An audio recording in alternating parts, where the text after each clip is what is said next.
So the other night at the drag strip, I saw the most beautiful, cleanest, baddest Escalade I have ever seen.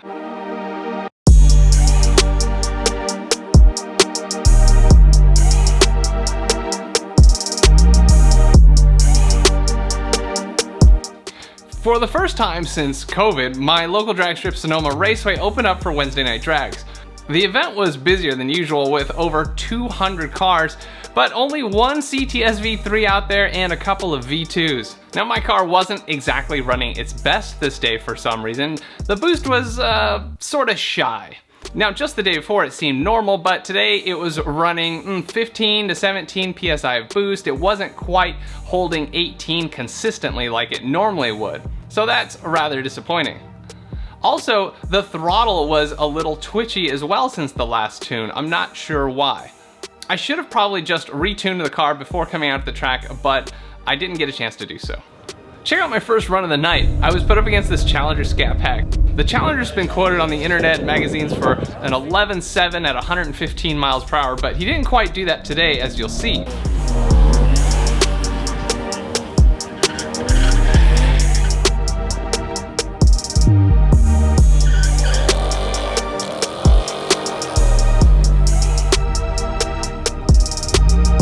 I did something really stupid. Because of my twitchy throttle, I was going well over my normal RPM launch setting and causing the wheels to spin at the starting line, which is not what you're supposed to do.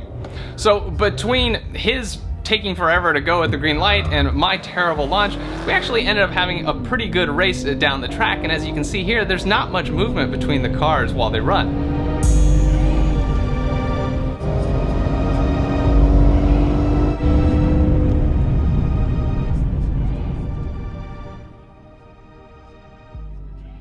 Let's take a look at the time slip. I did pretty bad with my launch at 2.260 foot. That's usually around 1.9, so I already lost 0.3 right there.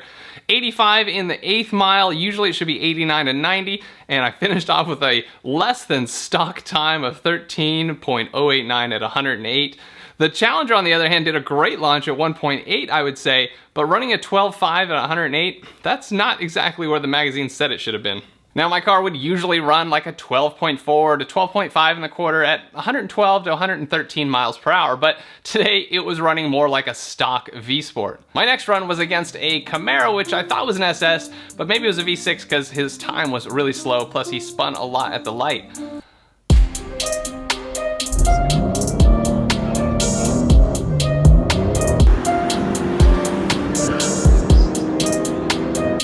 There was some improvement, and I saw the boost start to touch the 18 mark, but it was definitely not doing what it should.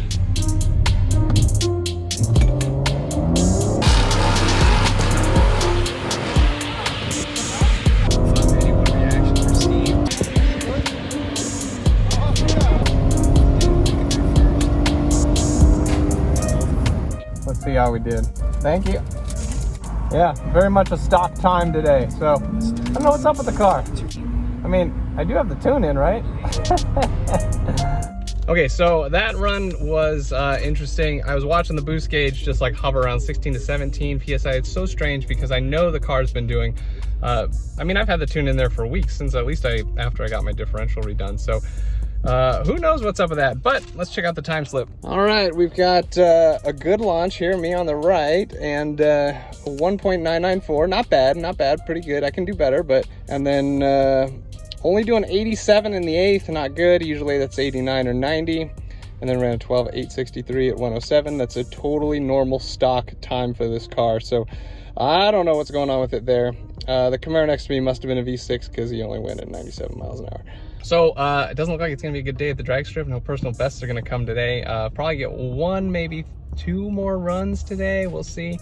Just, you know, sometimes it's like that, and inconsistency in the car is really frustrating. Now between runs, I had started talking to this guy, Reginald, his buddy Marvin, and Tony.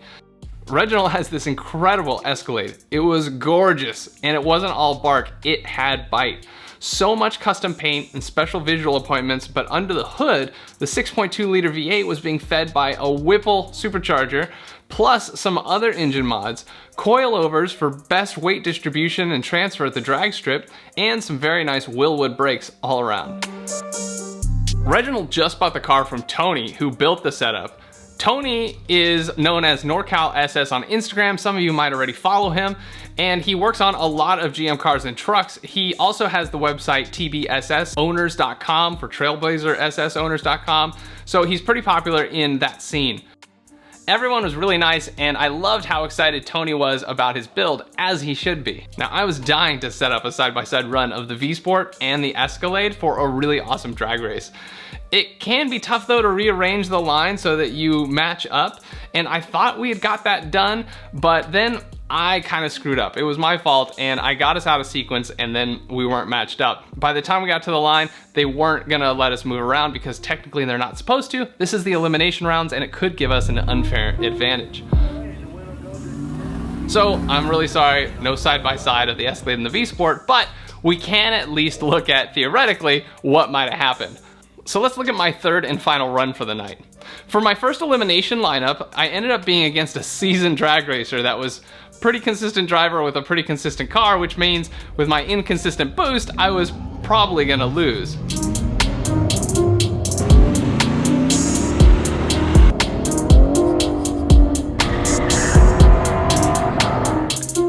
I dialed in expecting my car to run a 12.75, and if I go any faster than this, I automatically lose.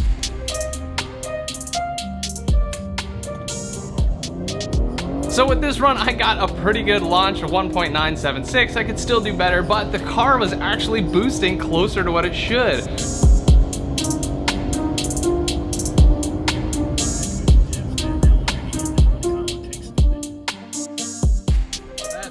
God, I'm so pissed. I really wanted to set up this race between the Escalade and my car, but it just didn't happen. So, but let's check out this time slip. All right, I dialed in a 12.75 because the car only did a 12.8 last. And 1.97 60 foot, not bad. 89 in the eighth, that's what the car should be doing, maybe a little more. And a 12.619 at 111 mile per hour, not too bad. It's like the car was just getting its legs back, and it just didn't. You know, maybe one more run, I would have actually seen how the car should be running. I don't know why it was shorting me on boost. The guy next to me, a seasoned drag racer, put a .071 light, 1.862 foot, very nice. He dialed in 12.25 and hit a 12.36, so he's only a tenth, less than a tenth off of his estimated time. While I broke out. Anytime I go past my 12.75, 12.6, yep, I'm automatically disqualified. So that's why he won for sure. And there's other reasons he probably would have won, like a really good tree and things like that. So now the car is running a little closer to tuned V-Sport quarter mile times. Can the Escalade go as fast as the V-Sport? Reginald is a seasoned drag racer. He used to have a pretty fast 65 Olds Cutlass, but today he was learning to drive the Escalade at the drag strip, which I'm sure is very different. He also has the seats in still and some equipment in the back like tools and a cooler, and he's on those 22-inch wheels and all-season tires.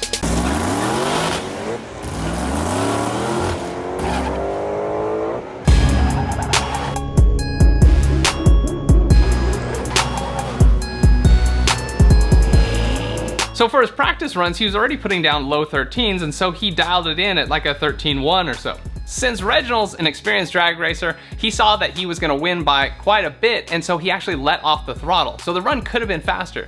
Had he not let off the throttle, he might have broke his dial-in time, like I did, and then he wouldn't have gotten any more runs because he would have been disqualified. So he's smart, and he laid off the throttle on this run, and he didn't break out. He didn't beat that 13-second dial-in.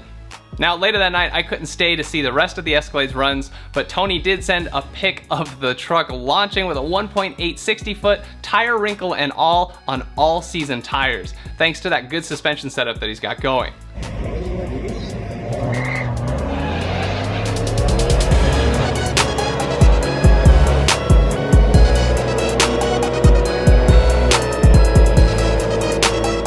Reginald laid down a 12.8 at 100 miles per hour, and he let off, so it could have been even faster. Unfortunately, he didn't let off enough because he did break out, and that was it for that night for Reginald and the Escalade.